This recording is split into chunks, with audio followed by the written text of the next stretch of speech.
વિદ્યાર્થી મિત્રો, આજે આપણે સામાજિક વિજ્ઞાન ધોરણ 9 એમાં ચેપ્ટર નંબર 9 મૂળભૂત હકો, મૂળભૂત ફરજો અને રાજ્યનીતિના માર્ગદર્શક સિદ્ધાંતો. તો આજે આપણે આ ચેપ્ટરનો અભ્યાસ કરવાનો છે, બરોબર?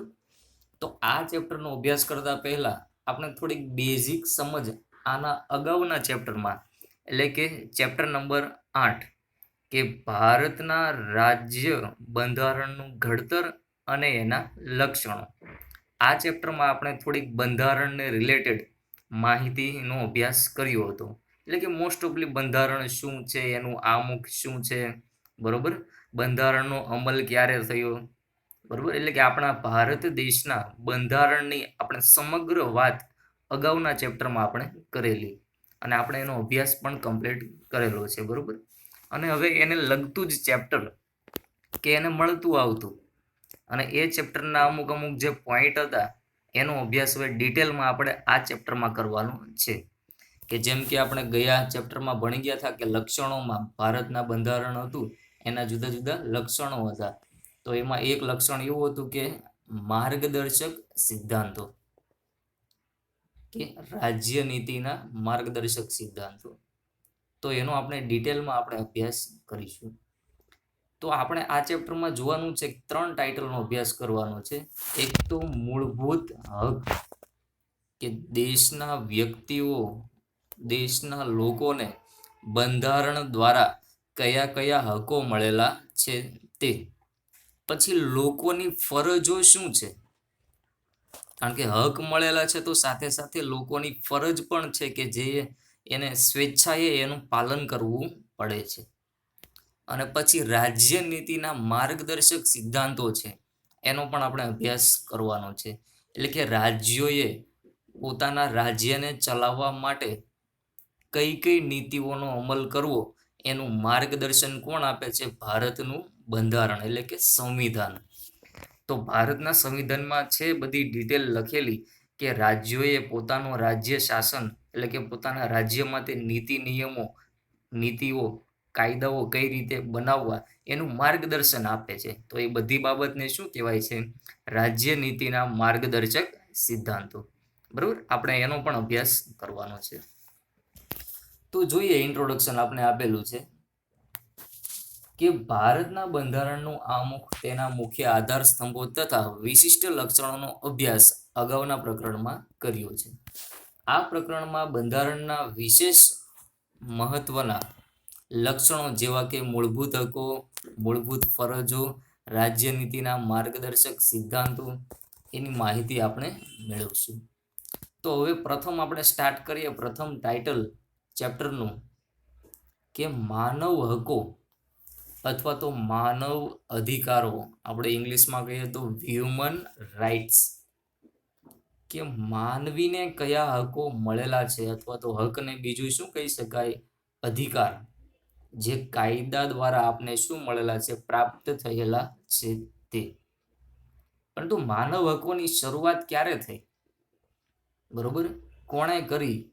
તો હવે એનો પહેલા આપણે ડિટેલ જોઈએ, પછી આપણે ભારત દેશની વાત કરીએ. કે વ્યક્તિ માત્રના અસ્તિત્વ અને તેના વ્યક્તિત્વના સર્વતોમુખી વિકાસ સાધવામાં મદદરૂપ થાય તેવી સામાજિક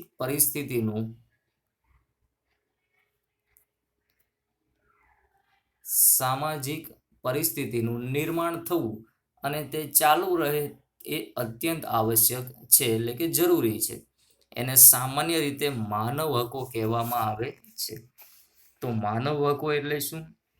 કે કોઈ પણ વ્યક્તિ છે એને પોતાના જીવનકાળ દરમિયાન કાયદાકીય રીતે જે જુદા જુદા હકો મળેલા છે એના અસ્તિત્વને ટકાવી રાખવા માટે, માનવીના કલ્યાણ માટે અથવા તો માનવીની સુરક્ષા માટે, બરોબર, એને સર્વતોમુખી, એક શબ્દ આપણે કીધો છે કે સર્વતોમુખી એટલે શું થાય?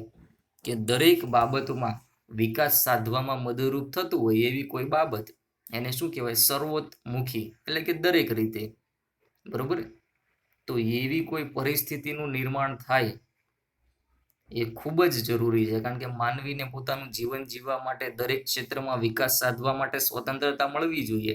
તો આવી સ્વતંત્રતા જો મળતી હોય વ્યક્તિને, તો કહી શકાય કે માનવીને હક મળેલા છે કાયદા દ્વારા. બરોબર, કે માનવીનો વિકાસ સાધવા માટે એને જે જે બાબતો મદદરૂપ થતી હોય કાયદાકીય રીતે, તો એ બધી જ બાબતો આપણે સામાન્ય રીતે શું કહી શકીએ કે માનવ અધિકારો, હ્યુમન રાઇટ્સ. કારણ કે વિકાસ સાધવા માટે વ્યક્તિને જીવન જીવવા માટે ઘણા હકો અધિકારો મળેલા છે, ઘણી સ્વતંત્રતાઓ મળેલી છે, અને આ સ્વતંત્રતાને આપણે શું કહીએ છીએ? માનવ અધિકાર. દરેક લોકશાહી દેશમાં તેના નાગરિકને કેટલાક પાયાના હકો આપવામાં આવ્યા છે. એ બધા હકો વ્યક્તિ કોઈ પણ જાતના ભેદભાવ વિના ભોગવી શકે છે. વ્યક્તિનો જન્મ થાય ત્યારથી તેને જુદા જુદા હકો અધિકારો મળે છે, અને કોઈ પણ ધર્મ, જ્ઞાતિ, જાતિના ભેદભાવ વગર એ સ્વતંત્રતાપૂર્વક એ પોતાના હકનો સારી રીતે ઉપયોગ કરી શકે છે. બરોબર, એ હકોના રક્ષણની ખાતરી દેશના બંધારણ દ્વારા આપવામાં આવે છે, એટલે કે કાયદા દ્વારા, અને સમાજ અને રાષ્ટ્ર દ્વારા તેનો સ્વીકાર કરવામાં આવ્યો હોય છે. વ્યક્તિનો મનુષ્ય તરીકે જન્મ થતાની સાથે જ તેના પાયાના હકોનો એ શું બને છે? હકદાર બને છે. તો તેને શું કહેવાય છે? માનવ હક કહેવામાં આવે. એટલે કે વ્યક્તિનો જન્મ થાય, જન્મથી લઈને મૃત્યુ સુધી એને તમામ જુદી જુદી સ્વતંત્રતાઓ મળે છે. બરોબર, કે એને જુદા જુદા અધિકારો મળે છે. બરોબર, તો એ બધી જ બાબતોને શું કહેવાય છે? માનવ હક અથવા તો હ્યુમન રાઇટ્સ.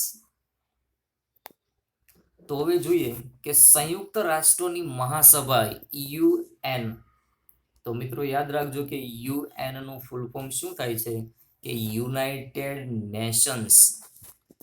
આ આંતરરાષ્ટ્રીય સંસ્થા છે કે UN, અને ઘણી વખત UNO પણ કહે છે કે યુનાઇટેડ નેશન ઓર્ગેનાઇઝેશન, કે સંયુક્ત રાષ્ટ્રની એક સંસ્થા, કે યુનાઇટેડ નેશન, કે સંયુક્ત રાષ્ટ્ર, એટલે કે સમગ્ર વિશ્વના જે જુદા જુદા રાષ્ટ્રો છે એને એની નોંધણી ક્યાં કરેલી હોય? UN-માં, જે સંસ્થા છે એમાં. બરોબર, તો UN એટલે કે સંયુક્ત રાષ્ટ્ર, એટલે કે વિશ્વના જેટલા દેશો છે એની નોંધણી ક્યાં થયેલી હોય છે? સંયુક્ત રાષ્ટ્રમાં. તો UN-ની એક જે મહાસભા હતી, મીટિંગ હતી, એમાં 10 ડિસેમ્બર 1948ના રોજ માનવ અધિકારો જાહેર કર્યા કે માનવીઓને જુદા જુદા હકો મળવા જોઈએ. તેથી 10મી ડિસેમ્બરને યાદ રાખજો, શોર્ટ ક્વેશ્ચન, કે માનવ હક દિન તરીકે ઉજવવામાં આવે છે, હ્યુમન રાઇટ્સ. ઘણી વખત શાળા કોલેજોમાં પણ પ્રાર્થના સભાનું આયોજન થાય, તો એમાં આવા જુદા જુદા ડે હોય, જુદા જુદા વાર તહેવારના જે ઇતિહાસ હોય છે, ટુડે હિસ્ટ્રી આપણે કહીએ એને, તો એની જાહેરાત ઘણી વખત માઇક દ્વારા જાહેર સભામાં કરવામાં આવે છે, આપણા જનરલ નોલેજ માટે. કે 10 ડિસેમ્બર 1948ના રોજ માનવ હકો શું કર્યા? પ્રસિદ્ધ કર્યા. કોણે? સંયુક્ત રાષ્ટ્રએ. તેથી 10મી ડિસેમ્બરના રોજ દર વર્ષે માનવ હક દિન તરીકે આપણે એ દિવસ ઉજવીએ છીએ. માનવ હકોની વૈશ્વિક ઘોષણાને સ્વીકૃતિ આપી ત્યારબાદ માનવ હકો પૈકી કેટલાક મહત્વના હકોનો આપણે સ્વીકાર કરવામાં આવ્યો છે, અને તેમના રક્ષણની ખાતરી પણ આપવામાં આવી છે, અને બંધારણ સભાએ તેમને બંધારણમાં ગૌરવપૂર્ણ સ્થાન આપ્યું છે. આમ જે માનવ હકનો કાયદાકીય પીઠબળ આપીને બંધારણમાં સમાવ્યા છે એને મૂળભૂત હકો કહેવામાં આવે છે. માનવ હકો કોણે આપ્યા? યુનાઇટેડ નેશન છે. બરોબર, તો એમાંથી અમુક જે સારા સારા અધિકારીઓ છે એ ભારતના બંધારણનું ઘડતર કરનાર જે વ્યક્તિઓ હતા એને બંધારણમાં સમાવિષ્ટ કર્યા, કે મુખ્ય અને સારા સારા જે હકો હતા, અધિકાર હતા, એનો સમાવેશ ક્યાં કરવામાં આવ્યો છે? ભારતના બંધારણમાં. બરોબર, તો એને નામ શું આપ્યું કાયદાકીય રીતે? કે મૂળભૂત હકો, એટલે કે પાયાના અધિકારો. આ માનવ હકો મનુષ્ય તરીકેનું ગૌરવ જાળવી રાખવાના હેતુથી ઘોષિત કરાયા છે. ઘોષિત એટલે કે જાહેર કરાયા છે. મનુષ્યનું અસ્તિત્વ ટકાવી રાખવા માટે તેની ન્યૂનતમ જરૂરિયાતો જેવી કે રોટી, કપડાં, મકાન, શિક્ષણ અને આરોગ્ય, તેને ગૌરવપૂર્ણ અને સન્માનપૂર્વક સ્થિતિમાં પ્રાપ્ત થઈ શકે. આ ઉપરાંત તે સર્વતોમુખી વિકાસ એટલે કે દરેક બાબતમાં વિકાસ સાધી શકે તે જાતનું રાજકીય અને સામાજિક વાતાવરણ મળી રહે તેનો રાજ્યએ સ્વીકાર કરીને તેના રક્ષણની બાંયધરી એટલે કે ગેરંટી આપવામાં આવી છે. આવા પાયાના મૂળભૂત અધિકારો એ લોકશાહી શાસન પ્રથાની પાયાની ઓળખ ગણાય. કે લોકશાહીનો આધાર સ્તંભ શું ગણાય? કે લોકોના અધિકારો અથવા તો લોકોની સુરક્ષા. તો હવે આપણે જોવાનું છે કે ભારતમાં જે બંધારણ છે એમાં ભારતના નાગરિકોને કયા કયા મૂળભૂત હકો પ્રાપ્ત થયેલા છે. બરોબર, તો હવે એ જોવાનું છે કે ફંડામેન્ટલ રાઇટ્સ. કે યાદ રાખજો મિત્રો કે ભારતના બંધારણ દ્વારા આપણને કયા કયા હકો મળેલા છે. તો પ્રથમ કીધું છે કે સમાનતાનો હક, સ્વતંત્રતાનો હક, શોષણ સામેનો હક, ધાર્મિક સ્વાતંત્ર્યનો હક, સાંસ્કૃતિક અને શૈક્ષણિક હક, અને નંબર 6 કીધું છે કે બંધારણીય ઇલાજોનો હક. આ 6 ટાઇટલ મિત્રો આપણે યાદ રાખવાના છે. અને હવે ડિટેલમાં 1 બાય 1 આપણે જોઈએ કે સમાનતાનો હક. કે ફર્સ્ટ આપણે શું કીધું છે કે સમાનતાનો હક. તો ટાઇટલ ઉપરથી જ આપણે એની અંદરની ડિટેલ આપણે ઈઝીલી સમજી શકીએ. પહેલા ટાઇટલ સમજીએ કે સમાનતા.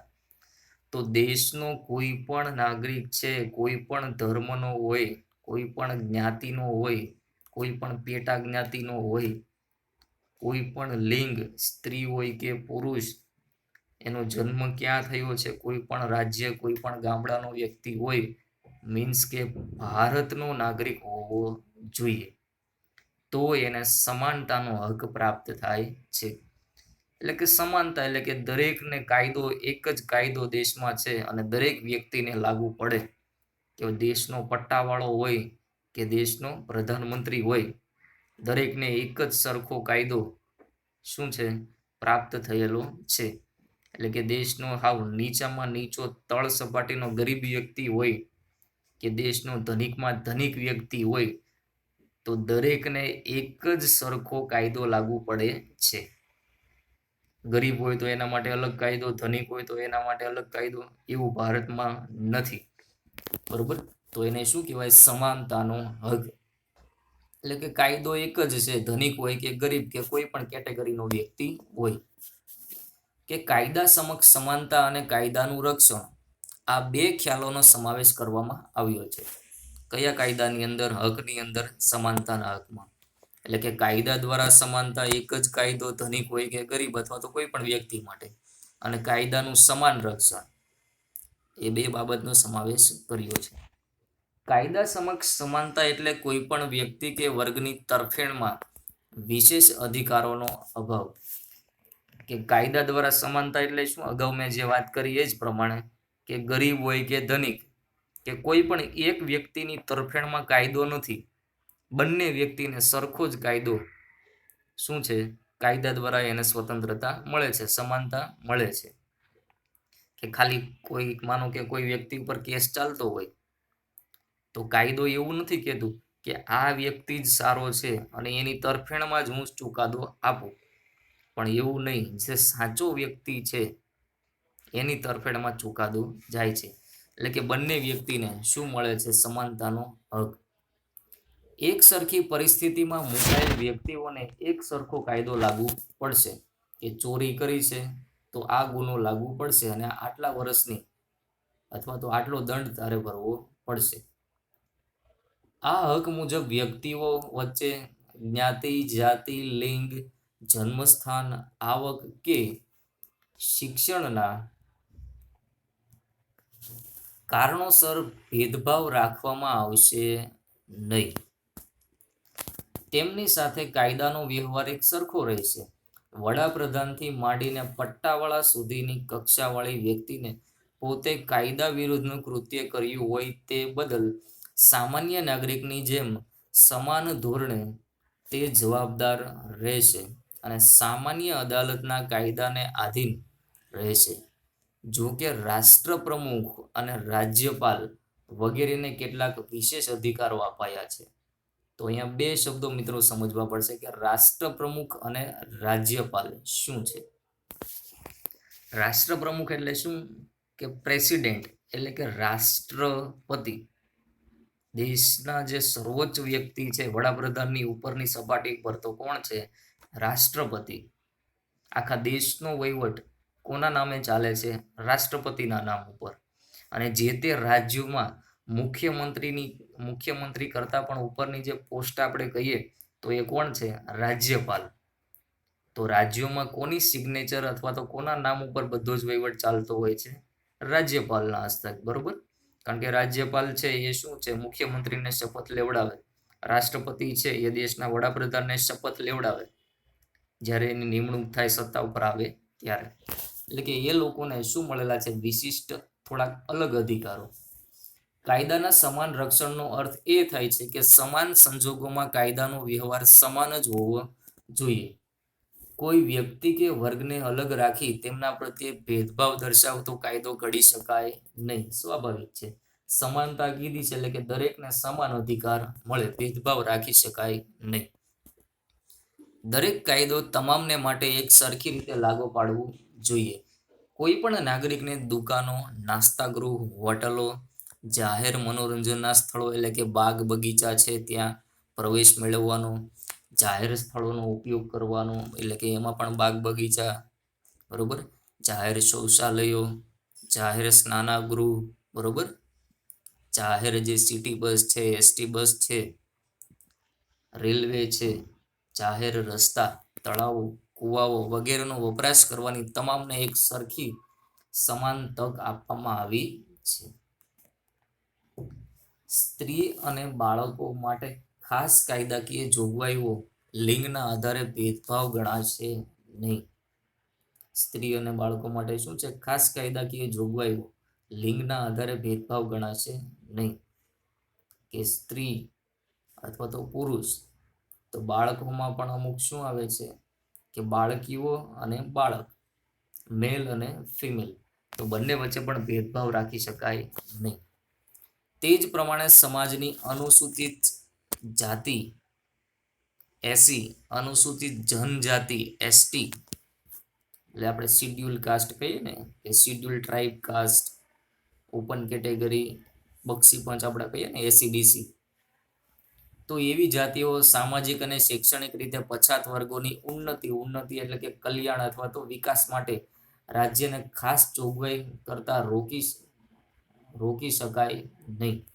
કે જે સમાજનો બિછડા હુવા વર્ગ આપણે કહીએ, પછાત વર્ગ કહીએ, કે મોસ્ટ ઓફલી આપણે આદિવાસી ભાઈઓ અને બહેનો છે જે ગરીબ અંતરિયાળ વિસ્તારમાં રહે છે, તો એના વિકાસ માટે કંઈક અલગ સત્તાઓ રાજ્ય સરકારોને મળેલી છે અને એનો વિકાસ કરવા માટેની જોગવાઈ એ ઘડી શકે છે. સરકારી નોકરીમાં કે ઉચ્ચ અભ્યાસમાં પ્રવેશ મેળવવા માટે અનામત બેઠકોની અલગ જોગવાઈ એ સમાનતાના હકનો ભંગ ગણાશે નહીં. તો દેશના આવા એસસી, એસટી અને ઓબીસી વર્ગના જે ગરીબ વ્યક્તિઓ છે એના માટે દેશના બંધારણે શું જાહેર કરેલું છે? અનામત કે રિઝર્વ કેટેગરી, કે એને સરકારી નોકરી મેળવવામાં, સરકારી શિક્ષણ મેળવવામાં શું મળે છે? સૌપ્રથમ તક એ લોકોને આપવામાં આવે છે. રાજ્યોની જાહેર નોકરીમાં નિમણૂક સંબંધી બાબતોમાં તમામ નાગરિકો માટે સમાન તક રહેશે. જો કે નોકરી સંબંધી જરૂરી લાયકાતો નક્કી કરવાની રાજ્યને છૂટ આપવામાં આવી છે. બરોબર, કે કેટેગરી વાઇઝ એનું રિઝલ્ટ ડિક્લેર થાય, મેરિટ બહાર પડે કે એસસી એસટીના લોકો હોય તો એને થોડા પર્સન્ટેજ હોય છતાં નોકરી પ્રાપ્ત થાય છે. બરોબર, કારણ કે એની પહેલેથી પરિસ્થિતિ કેવી છે? આર્થિક પરિસ્થિતિ ખૂબ જ નબળી છે. એટલે કે એ લોકો માંડ પ્રાઇમરી એજ્યુકેશન અથવા તો નાનું એવું ઓછું શિક્ષણ એ પ્રાપ્ત કરી શકે છે, કારણ કે એને સારી ફેસિલિટી મળતી નથી. એટલે કે ભારતનું બંધારણ શું કહે છે કે એવા જે એસસી એસટીના ગરીબ વ્યક્તિઓ છે એને સરકારી નોકરીમાં પ્રાયોરિટી શું આપો? પહેલા આપો. સામાજિક ન્યાય અને વ્યક્તિના ગૌરવની ખાતરી સ્વરૂપે અસ્પૃશ્યતાની નાબૂદી. અસ્પૃશ્યતા શબ્દ આપણે વારંવાર ભણી ગયા છીએ. અસ્પૃશ્યતા એટલે શું? અસ્પૃશ્યતા એટલે શું કે છૂત અછૂતના ભેદભાવ. અસ્પૃશ્યતાનું કોઈ પણ સ્વરૂપમાં આચરણ એ પ્રતિબંધ અને શિક્ષાપાત્ર ગુનો છે. કે ભેદભાવ રાખો, છૂત અછૂતના ભેદભાવ તમે લાગુ પાડશો તો તમારી ઉપર કાયદાકીય રીતે પ્રતિબંધ લગાવવામાં આવશે અને તમને શિક્ષા કરવામાં આવશે. સમાજમાં કૃત્રિમ ભેદભાવો ઊભા કર્યા કરતા ઇકબાલો એટલે શું, એવોર્ડ મળે ને, ખિતાબ, દૂર કરવામાં આવ્યા છે. જેમના નામની આગળ સર, દીવાનજી, રાવ બહાદુર જેવા વિશેષણો એટલે કે ઉપનામ લગાતા તે દૂર કરાયા છે. સ્વતંત્રતા પછી જુદા જુદા ક્ષેત્રમાં તેમના વિશિષ્ટ પ્રદાન અને સિદ્ધિ ધરાવતી વ્યક્તિઓને બિરદાવવા માટે સરકાર દ્વારા, યાદ રાખજો કે ભારત રત્ન એવોર્ડ અપાય છે. ભારતનો સૌથી ઊંચામાં ઊંચો એવોર્ડ કયો છે? ભારત રત્ન. પછી પદ્મભૂષણ અને પદ્મ વિભૂષણ અને પદ્મશ્રી, કે જુદા જુદા જે કલાકારો છે, નાટ્ય કલાકારો છે, હાસ્ય કલાકારો છે, સંગીતકારો છે, તો એમને જો ઊંચી સિદ્ધિ પ્રાપ્ત કરી હોય, દેશમાં નામ એનું ખૂબ જ પ્રખ્યાત હોય, સારા કાર્યો કરેલા હોય, સંગીત શિક્ષણ અને કોઈ પણ અન્ય ક્ષેત્રે સિદ્ધિ પ્રાપ્ત કરી હોય, તો એવા વ્યક્તિઓને એવોર્ડ આપવામાં આવે છે. કયા કયા? પદ્મભૂષણ, પદ્મ વિભૂષણ અને પદ્મશ્રી. બરોબર, એવા એવોર્ડ આપવામાં આવે છે. પછી કોઈ વ્યક્તિ લશ્કરી સેવામાં હોય, સૈનિક તરીકે નોકરી કરતો હોય, તો એ લોકોને શું છે? પરમવીર ચક્ર. કે કોઈ સારું કાર્ય, ઉમદા કાર્ય કર્યું હોય, વીરતાપૂર્વકનું કાર્ય કરેલું હોય, તો એને શું મળે છે? પરમવીર ચક્ર. લશ્કરી સેવાઓના નામની આગળ આપણે સાંભળ્યું છે કે general, major, chief marshal, colonel આપણે કહીએ, ફિલ્ડ માર્શલ જેવા વિશેષણો લાગે છે, તો એને સમાનતાનો ભંગ ગણવામાં આવતો નથી. પણ કોઈ રાજાશાહી હોય, કોઈને સર કહીએ, દીવાનજી, રાવ બહાદુર, એવા જે વિશેષણો લાગતા એ સરકારે દૂર કરી દીધા ભારતના બંધારણ. પણ કોઈ વ્યક્તિએ સારું કાર્ય કરેલું હોય, જેમ કે લશ્કરમાં હોય તો મેજર હોય, બરોબર, ચીફ માર્શલ હોય, ફિલ્ડ માર્શલ હોય, એવા વિશેષણો એના નામની આગળ લગાડવામાં આવે તો એ કાયદાનો ભંગ નથી.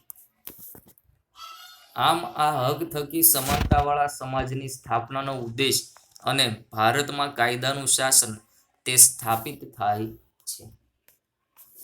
અલગ પ્રકારના સમૂહો અને વર્ગ માટે તેમની અલગ વિશિષ્ટ સેવાઓના સંદર્ભમાં અલગ પ્રકારની કાયદાકીય જોગવાઈઓ હોઈ શકે નહીં. દાખલા તરીકે વકીલ, ડોક્ટરો, શિક્ષકો, વીમા કંપનીઓ, સ્ત્રીઓ, સગીરો માટે અલગ અલગ કાયદાઓ છે.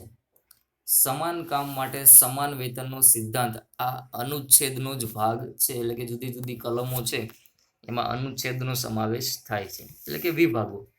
એમાં શું છે કે સમાન કાર્ય, એ સ્ત્રી હોય કે પુરુષ સરખું કાર્ય કરતા હોય તો એમને સમાન પગાર આપવો જોઈએ. બરોબર. સગીરો માટેના કાયદા અલગ છે, એટલે કે 18 વર્ષ કરતા નીચેની જે વ્યક્તિઓ છે એના માટેના કાયદા અલગ. વકીલ, ડોક્ટર, શિક્ષકો, વીમા કંપનીઓ માટેના જુદા જુદા અલગ અલગ કાયદાઓ ઘડવામાં આવેલા છે. મીન્સ કે સમાનતા, દરેક વ્યક્તિને સરખો અધિકાર મળે છે. પછી નંબર 2 કીધું છે કે સ્વતંત્રતાનો અધિકાર. આપણે થોડીક ડિટેલ વધારે આપેલી છે, પણ આપણે ખાલી સ્વતંત્રતા ટાઇટલ સમજાય જાય એટલે આપણે અંદરની બધી જ માહિતી સારી રીતે લખી શકીએ છીએ. બરોબર. તો સ્વતંત્રતાનો જે હક છે એની અંદર પાછા પેટા આપને ઘણા અધિકારો મળે છે કે કઈ કઈ બાબતોની આપને સ્વતંત્રતા મળેલી છે. કઈ મન ફાવે એવું કાર્ય કરવાની સ્વતંત્રતા બંધારણ આપતું નથી, પણ કાયદાની મર્યાદામાં રહીને અન્ય વ્યક્તિને નુકસાન, હાનિ ન થાય, મતલબ કે કોઈને અન્ય વ્યક્તિને તકલીફ ન પડે એ રીતે કાર્ય કરવાની આપને શું મળેલી છે? સ્વતંત્રતા. તો 6 પ્રકારની સ્વતંત્રતા મળેલી છે. તો નંબર 1 કે વાણી અને અભિવ્યક્તિની સ્વતંત્રતા. કે વાણી એટલે શું? કે આપણા શબ્દ, વિચારો છે, બરોબર, એટલે કે જાહેરમાં બોલવાની અને અભિવ્યક્તિની સ્વતંત્રતા મળે છે. અભિવ્યક્તિ એટલે શું? કે આપણા શરીરના જે કૌશલ્ય છે તો એના દ્વારા કંઈક અભિવ્યક્તિ, રજૂઆત કરવાની આપને શું મળેલી છે? સ્વતંત્રતા. પછી શાંતિથી આવ્યો શબ્દ કે કોઈને નુકસાન ન થાય એ રીતે શાંતિથી અને શસ્ત્રો વિના ભેગા થવાની અને સભા કરવાની સ્વતંત્રતા. એટલે કે હાથમાં જુદા જુદા હથિયારો લઈ તલવાર ભાલા બરોબર એ લઈને ભેગા થવાની આપણે સ્વતંત્રતા મળેલી નથી. એ કાયદાનો ભંગ ગણાય, એમાં આપણે સજા પણ થઈ શકે. પરંતુ અહીંયા કીધું કે શાંતિથી અને શસ્ત્રો વિના સભા કરવાની અને ભેગા થવાની શું છે? સ્વતંત્રતા. પછી મંડળો અને સંઘો રચવાની સ્વતંત્રતા. એટલે કે આપણે શાળામાં અભ્યાસ કરીએ તો વિદ્યાર્થીઓનું જૂથ હોય, સંઘ હોય, કમિટી હોય, સ્ટુડન્ટ યુનિયન આપણે કહીએ. પછી વાલી મંડળો હોય, શિક્ષક મંડળો હોય, બરોબર, કે ખાનગી સંસ્થાઓના જે ટ્રસ્ટીઓ છે એનું મંડળ હોય, અથવા કોઈ પણ મંડળ અથવા તો સંઘ તમને સ્થાપવાનો રચવાનો શું છે? અધિકાર. પછી મોટી મોટી કંપનીઓમાં હોય, બરોબર, કે શું? કે કર્મચારી યુનિયન. ભારતના કોઈ પણ પ્રદેશમાં ગમે ત્યાં મુક્તપણે હરવા ફરવાની પણ શું છે? સ્વતંત્રતા મળેલી છે. ભારતના કોઈ પણ પ્રદેશમાં કોઈ પણ ભાગમાં રહેવાની અને સ્થાયી થવાની સ્વતંત્રતા છે. એટલે કે દેશના કોઈ પણ રાજ્યમાં તમે સ્થાયી એટલે કે કાયમ માટે વસવાટ કરી શકો છો, હરવા ફરવા જઈ શકો છો. અને ગમે તે વ્યવસાય, કામકાજ, વેપાર કે ધંધો કરવાની શું છે? સ્વતંત્રતા. એટલે કે દેશમાં કોઈ પણ કાર્ય, કોઈ પણ વ્યવસાય તમે કરી શકો છો, પણ કાયદાની મર્યાદામાં હોવું જોઈએ. કારણ કે ગુજરાતમાં દારૂબંધી છે અને તમે ગુજરાતમાં દારૂનો વેપાર કરો, ધંધો કરો, તો ભાઈ પોલીસ આવે ને તમને ભરી જાય, કારણ કે કાયદાનો ભંગ કર્યો. કારણ કે દારૂબંધી છે અને તમે દારૂનું વેચાણ કરો છો તો એ કાયદાનો ભંગ કહેવાય. એટલે કાયદાની મર્યાદામાં કોઈ પણ કાયદો છે એની મર્યાદામાં રહી અને કોઈ પણ વ્યવસાય તમે કરી શકો છો. ભારતીય નાગરિકોના વ્યક્તિત્વના સર્વતોમુખી એટલે શું? દરેક બાબતના વિકાસ અને અભિવ્યક્તિ માટે લોકશાહીમાં સુચારુ સંચાલન એટલે કે યોગ્ય સંચાલન માટે વ્યક્તિ તંદુરસ્ત અને સ્વસ્થ જીવન જીવી શકે એ માટે આ હકનું સવિશેષ એટલે કે સારું મહત્વ છે. કોઈ પણ વ્યક્તિ આ બધી સ્વતંત્રતાનો મનસ્વીપણે બેફામ વર્તનને મનસ્વી રીતે શું કે ઈચ્છા અનુસાર ગમે તેમ સારું લાગે તેમ બેફામપણે સ્વછંદી બનીને, સ્વછંદી એટલે શું કે ઈચ્છા અનુસાર ઉપયોગ કરી શકતા નથી. કારણ કે સ્વતંત્રતા મળી છે તો ગમે એમ સ્વતંત્રતા નથી મળી, કાયદાની મર્યાદામાં મળેલી છે.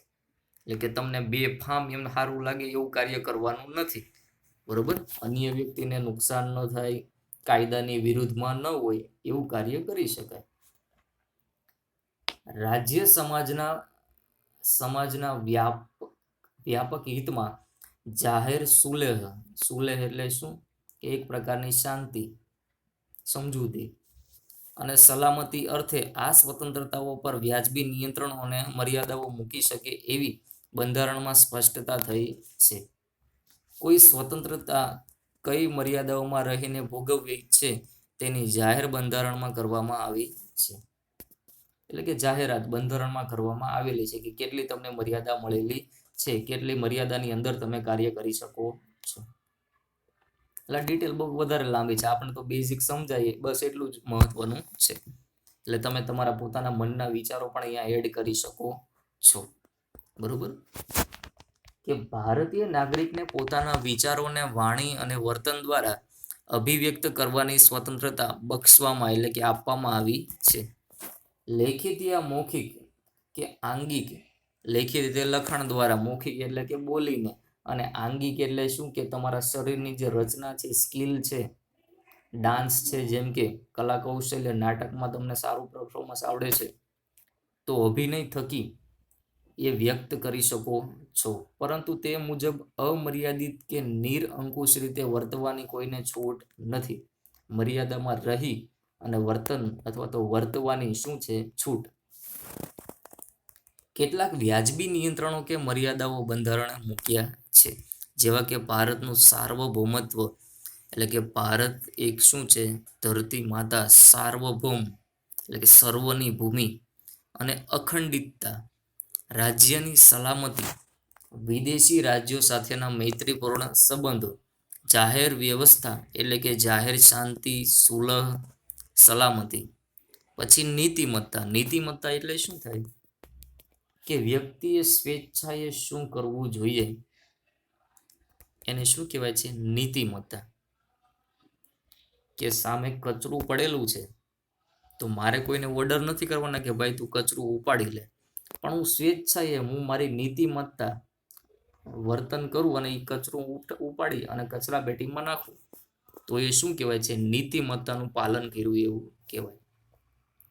એટલે કે સ્વેચ્છાએ તમારે જે સારું કાર્ય કરવું છે એ શું બતાવે છે? તમારી નીતિમત્તા. શિષ્ટતાના હિતમાં અદાલતી તિરસ્કાર, બદનક્ષી. બદનક્ષી એટલે શું થાય? કે તમે કોઈ વ્યક્તિનું નામ ખરાબ કરો, બરોબર, કે કોઈ વ્યક્તિનું નામ ખરાબ કરવાના તમે પ્રયાસ કરો, એટલે શું આપણે ઘણી વખત કહીએ કે માનહાનિનો ગુનો દાખલ થાય, તો એ શું છે? બદનક્ષીનો ગુનો. બદનક્ષી અથવા તો કોઈને અલગ રીતે કંઈક પ્રોત્સાહિત કરો ખરાબ કાર્ય કરવા માટે, હિંસા કરવા માટે. એટલે કે હિંસાની ઉશ્કેરણી જેવી બાબતોને ધ્યાનમાં લઈ આ સ્વતંત્રતાના હકનો ઉપયોગ કરવા પર રાજ્ય કાયદા દ્વારા વ્યાજબી નિયંત્રણ મૂકી શકે છે. આ ઘણી બધી સ્વતંત્રતાઓ, આ ઘણી બધી મર્યાદાઓ વ્યાજબી છે કે નહીં તે નક્કી કરવાની સત્તા ન્યાયતંત્રની છે, એટલે કે અદાલતની છે. અખબારી સ્વતંત્રતામાં વિચારો અને અભિવ્યક્તિઓ થકી જાહેર હિતને આગળ ધપાવવાનો હેતુ છે, પરંતુ આ સ્વાતંત્ર્યનો અલગ ઉલ્લેખ થયો નથી. અભિવ્યક્તિની સ્વતંત્રતામાં તેનો સમાવેશ થઈ જાય છે. એટલે કે અખબાર એટલે કે ન્યૂઝપેપર વાળા છે જે પત્રકાર મિત્રો, તો એને પણ અલગ સ્વતંત્રતા મળેલી છે. એટલે એનો કંઈ અલગ રીતે એનો કંઈ સમાવેશ અથવા રજૂઆત થઈ નથી. તાજેતરમાં 2009માં બંધારણમાં જે સુધારો થયો કે 6 થી 14 વર્ષના તમામ બાળકોને નિઃશુલ્ક અને ફરજિયાત પ્રાથમિક શિક્ષણ મેળવવાનો અધિકાર છે. તો તમે મિત્રો નામ સાંભળ્યું હશે કે RTE. હાલમાં આપણે એની એડમિશન પ્રોસેસ ચાલુ છે કે રાઇટ ટુ એજ્યુકેશન. 2009 સરકારે કાયદો બનાવ્યો કે 6 થી 14 વર્ષના તમામ બાળકોને નિઃશુલ્ક એટલે કે ફ્રીમાં અને પાછું ફરજિયાત પ્રાથમિક શિક્ષણ એટલે કે પ્રાઇમરી લેવલ સુધીનું એજ્યુકેશન એને મેળવવાનો શું મળેલો છે? અધિકાર મળેલો છે. RTE મીન્સ કે રાઇટ ટુ એજ્યુકેશન, શિક્ષણનો અધિકાર. 2009. ગુનાના સમયે વ્યક્તિનું કૃત્ય ગુનો ન ગણાતું હોય તો તેને સજા કરી શકાય નહીં, કારણ કે એને કોઈ ગુનો જ વ્યક્તિએ ક્રાઇમ નથી કર્યો તો એને સજા કરી શકાતી નથી. તેમજ સજાની નિર્ધારિત જોગવાઈઓથી વધુ પણ સજા અથવા તો એક ગુના માટે એકથી વધુ વખત વ્યક્તિને સજા થઈ શકતી નથી. કાયદા દ્વારા સ્થાપિત જોગવાઈઓ મુજબ કોઈ પણ વ્યક્તિને એના જીવન અને અંગત સ્વાતંત્ર્યથી વંચિત રાખી શકાય નહીં. પછી થોડીક બાબતો જોઈએ કે પ્રેક્ટિકલ, કે ધરપકડ કરાયેલા વ્યક્તિને ધરપકડ કરવાના કારણોની શક્ય તેટલી ત્વરાથી જાણ કર્યા સિવાય કસ્ટડીમાં રાખી શકાશે નહીં. એટલે કે પોલીસ ઘણી વખત ધરપકડ કરે અમુક વ્યક્તિઓની ક્રાઇમ કર્યો હોય તો એને ધરપકડ કરવાના કારણોની ત્વરિત જાણ કરવી પડે અને એને અગાઉથી ઇન્ફોર્મ કરવું પડે કે ભાઈ અમે તમને કસ્ટડીમાં લેવા માટે આવીએ છીએ, બરોબર. જાણ ન કરી હોય તો કસ્ટડીમાં રાખી શકાતા નથી. અને તેને પસંદગીના ધારાશાસ્ત્રી એટલે કે વકીલ હોય એની સલાહ લેવાનો અને બચાવ કરવાનો તેને શું છે? અધિકાર મળેલો છે, બરોબર. કે અધિકારનો ઇનકાર કરી શકે નહીં, કારણ કે એને સલાહ લેવાનો, વકીલ રાખવાનો અધિકાર મળેલો છે. આ ઉપરાંત ધરપકડ થાય વ્યક્તિની અને કસ્ટડીમાં રખાયેલા વ્યક્તિને ધરપકડ કર્યાના 24 કલાકમાં નજીકના જે મેજિસ્ટ્રેટ સમક્ષ એટલે કે જે આપણે જજ કહીએ કોર્ટ એમાં એની રજૂ કરવો પડે છે. અને જો મેજિસ્ટ્રેટ એટલે કે જે જજ છે એ પરવાનગી આપે તો જ એ વ્યક્તિને કસ્ટડીમાં એટલે કે જેલમાં રાખી શકાય, નકર એને જામીન ઉપર મુક્ત કરવો પડે છે. પરંતુ અહીંયા થોડીક એવી બાબત છે કે જ્યાં આ બાબત લાગુ પડતી નથી કે પ્રતિબંધક અટકાયતી ધારા હેઠળ જે વ્યક્તિની ધરપકડ કરાયેલી હોય તેવી વ્યક્તિને ઉપરોક્ત બાબત લાગુ પડશે નહીં. કે કઈ વ્યક્તિની ઇમરજન્સીમાં ધરપકડ કરી શકાય જાણ કર્યા વિના. કોઈ વ્યક્તિએ જો ગુનો ન કર્યો હોય છતાં એને શંકાના ધોરણે શંકાસ્પદ વ્યક્તિ લાગે, એટલે કે એમ લાગે કે આ વ્યક્તિ કદાચ ગુનો કરશે પણ હજી ગુનો એને કર્યો નથી, પણ એવી શંકા હોય કે આ કદાચ કાયદાનો ભંગ કરશે વ્યક્તિ, તો એની અગાઉથી ધરપકડ કરી અને જેલમાં રાખી શકાય છે. બરોબર, પણ એને સજા કરી શકાતી નથી. તો એવું કોઈ બાબત હોય તો એને શું કહેવાય? પ્રતિબંધિત અટકાયત અથવા તો નિવારક અટકાયત. ક્લિયર થઈ ગયું શબ્દ? કે કોઈ વ્યક્તિએ ગુનો નથી કર્યો પણ ખાલી એની પર શંકા હોય કે આ ક્રાઇમ કરશે, તો એ પહેલા જ એની ધરપકડ કરી લેવામાં આવે છે, કોઈ પણ પ્રકારની જાણ ઇન્ફોર્મેશન આપ્યા વગર. કે રાજ્યને એમ લાગે કે કોઈ વ્યક્તિ તરફથી કોઈ ગુનાહિત કૃત્ય કે પ્રવૃત્તિ થવાની સંભાવના એટલે કે શંકા છે, તો સાવચેતીના પગલા તરીકે તેને નિવારક અટકાયતી ધારા હેઠળ ધરપકડ કરી શકાય છે. આ ધારાનો હેતુ અટકાયતીને તેણે કૃત્ય કર્યા બદલ તેને શિક્ષા કરવાનો નથી, પરંતુ રાજ્ય, સમાજ કે કોઈ વ્યક્તિ વિરુદ્ધ ગુનાહિત કૃત્ય કરતો તેને અટકાવવાનો છે, નહીં કે સજા કરવાનો. આ કાયદા હેઠળ અટકાયતીને 3 માસ કરતાં વધુ સમય માટે અટકાયતમાં રાખવાની સત્તા મળતી નથી. એટલે કે 3 મહિના કરતાં વધારે સમય સુધી જેલમાં રાખી શકાય નહીં. વડી અદાલતના એટલે કે હાઈકોર્ટ, આપણે કહીએ ને ગુજરાતની જે દરેક રાજ્યોમાં એક હાઈકોર્ટ હોય છે, આપણે અમદાવાદમાં પણ હાઈકોર્ટ આવેલી છે કે ગુજરાત હાઈકોર્ટ, એટલે કે હાઈકોર્ટને શું કહેવાય? વડી અદાલત. એના ન્યાયાધીશ એટલે કે જજ કે સલાહકાર બોર્ડના અભિપ્રાયના આધારે અટકાયત હુકમ રદ કરી શકાય છે. કેટલો સમય અટકાયત ચાલુ રાખવી એ નિર્ણય રાજ્ય સરકાર કરી શકે છે. બરોબર, કે રાજ્ય સરકારને પણ શું છે? જુદા જુદા અધિકારો પ્રાપ્ત થયેલા છે. બરોબર, તો અત્યારે આપણે આ વિડીયોમાં ફક્ત 2 જ અધિકારોનો અભ્યાસ કરીએ. બરોબર, થોડીક ડિટેલ વધારે લંબાયેલી હતી એટલે આપણે 2 જ આપણે શું કરેલા છે? હકોનો અભ્યાસ. હવે બાકીના નંબર 3 થી જે હકો છે એનો પછીના વિડીયોમાં આપણે અભ્યાસ કરીશું. Thank you.